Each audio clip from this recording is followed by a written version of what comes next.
All right, guys, here we go. In this video, we're going to take a look at Gareth Soloway and his thesis, his opinions, along with Greg Dickerson on Greg's channel regarding the recent breakout in Bitcoin. And a little bit of a disclosure, some background information. Way back in the day, I was a member of In the Money Stocks with Gareth Soloway and Nick Santiago. Two great guys, two great traders, have strong reputations in the market and learn their system, basically got a black belt in their system, so to speak, and have long since moved on. But let's go ahead and get Garrett's opinion here.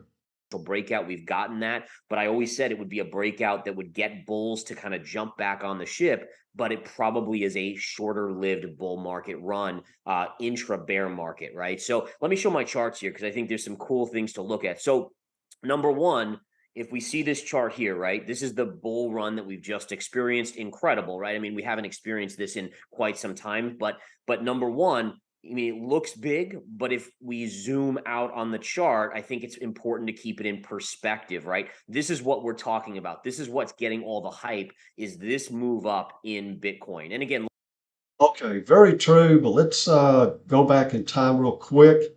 And from yesterday on Twitter, this is the post that I put out before Bitcoin, because it doesn't count unless you call it before price moves. And then, we were talking about, they're talking Bitcoin to 20,000. Now, and this is very important, you got to think like a criminal, okay? Because at this point, every short trader and weekend TA chart trader is calling for the top at 20,000. Also, you have the 200 simple day moving average there, et cetera, et cetera. And they were including that it was going to be a bull trap. But if they run it past 20,000, then all heck is going to break loose. And then also we called the 20,900 before it got there because you need to look at more than just one chart. Okay. And then speaking of charts, pull this up. And yeah, it's just a blip on the screen, as Gareth talks about. If you're moving from the all-time high up here, okay, which is, we've come down, 70 something percent already. But what you need to know is that markets reverse basically three different ways. You have a V-shaped recovery that we saw back in, after most recent after the COVID slam down. And then the best and the strongest, and really what you want to see is a W-shaped recovery. And you have a low and then a higher low. And then especially if you can tag that 20 simple day moving average like an Olympic gymnast and spring off of it, that's even better. And then let me take this off and show you what we're looking at. And then you have a market where you have this downdraft over a period of time, and sorry about the drawing, and then you trade sideways and you get away from that pain, okay? And over time, pain is somewhat forgotten, okay? And then that way the market can spring up and out of there. And as you can see right here, man, with that FTX fiasco, everybody was calling the end of crypto. It's over, it's done with. Crypto's going, Bitcoin's going to zero, or at least, 12,000, 10,000. You've heard it all out there, okay? And then to come back and take all that away is pretty strong, okay? Now, yeah, there were probably people buying the top up here, but I don't think there was that many, or it would have been a stronger hold up here, okay? And then let's go back to the video real quick. like you said, very normal because people had been kind of lulled to sleep with no volatility. I think we had the lowest volatility in Bitcoin history. So it was kind of dictating something would wake things up. But again, you have to look at, okay, this is the down market and this is where we are right now. Is it anything yet to get excited about? And I'm going to tell you where I'm going to get a little bit excited. If we were to take out this high right here, which is the beginning of the FTX collapse, where we saw FTX, and all the fraud and all that come to light, that's where if we could get above that psychologically, I think that would be a positive for Bitcoin. But Now, notice where Bitcoin stalled out. when you say get above it, you mean break above and start using that level as support, not just break above and then return.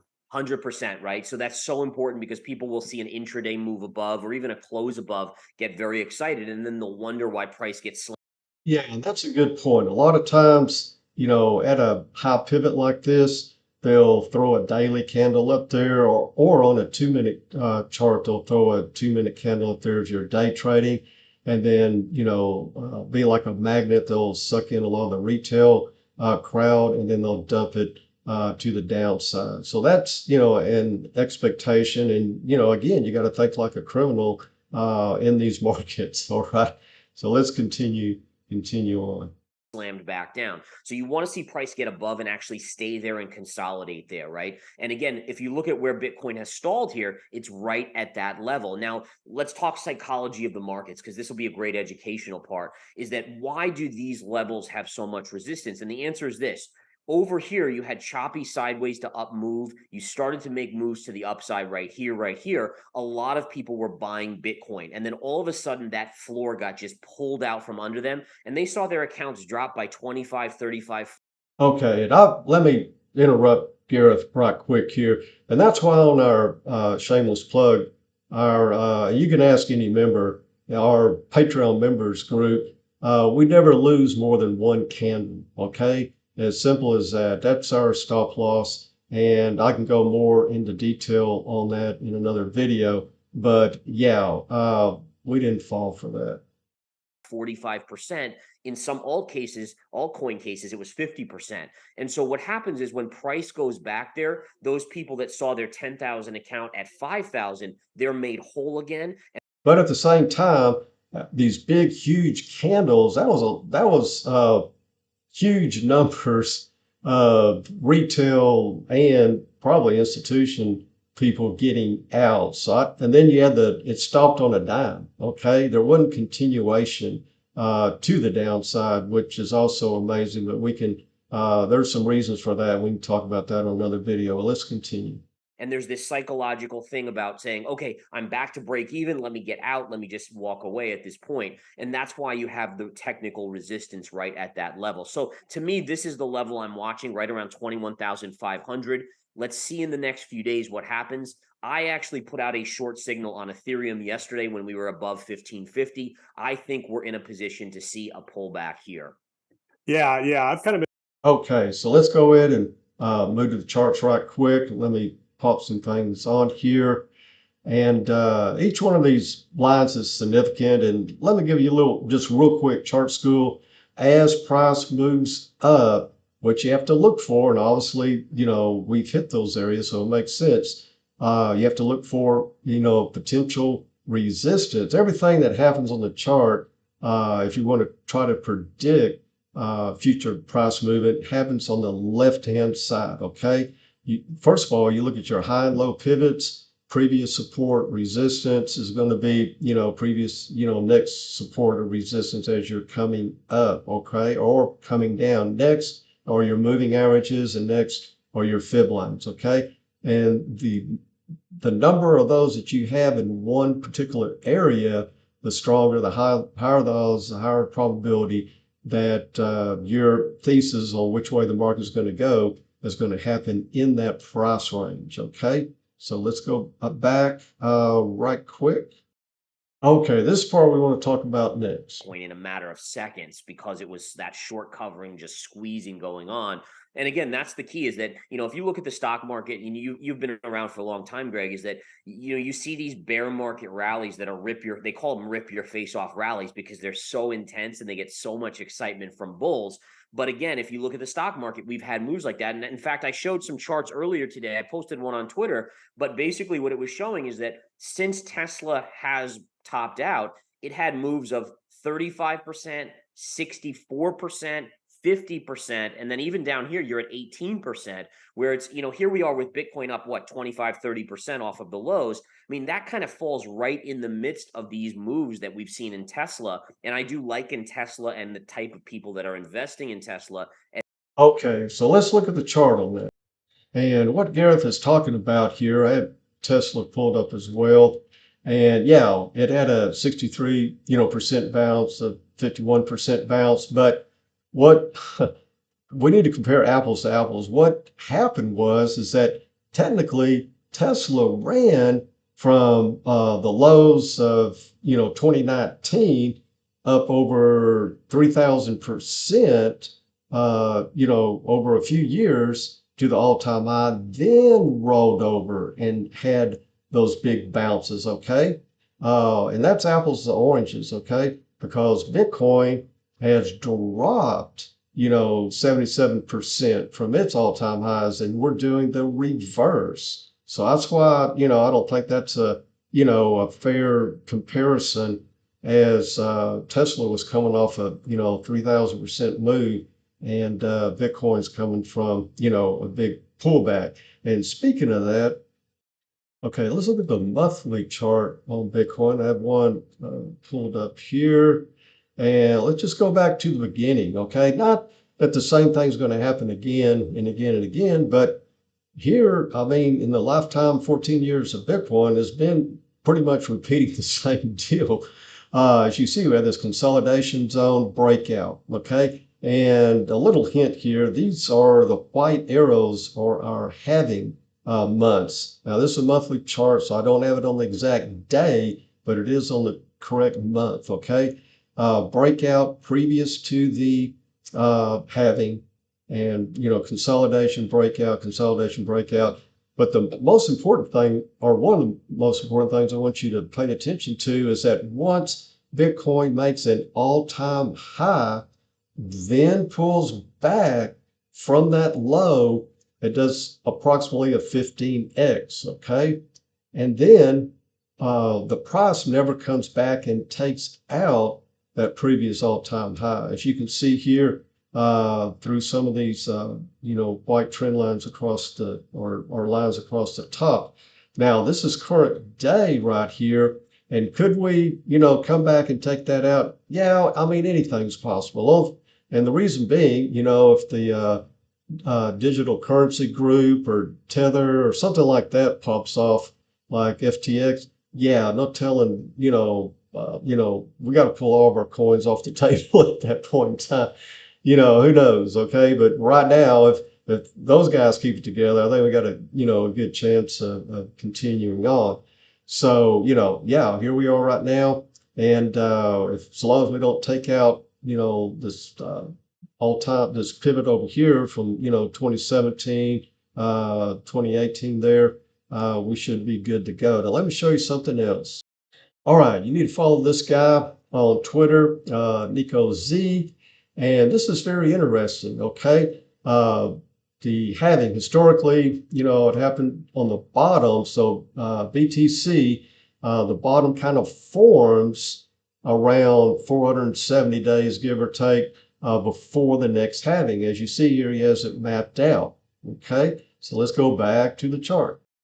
And as you can see, the next halving is about March 24th. Okay, not 24, I'm sorry, March 10th, 2024. All right, let me get it together. 2024, okay? And then, approximately 470 days puts us back in November of last year, okay? So something else to consider. We need to look at all the Easter eggs out there. We need to find every one of them, okay?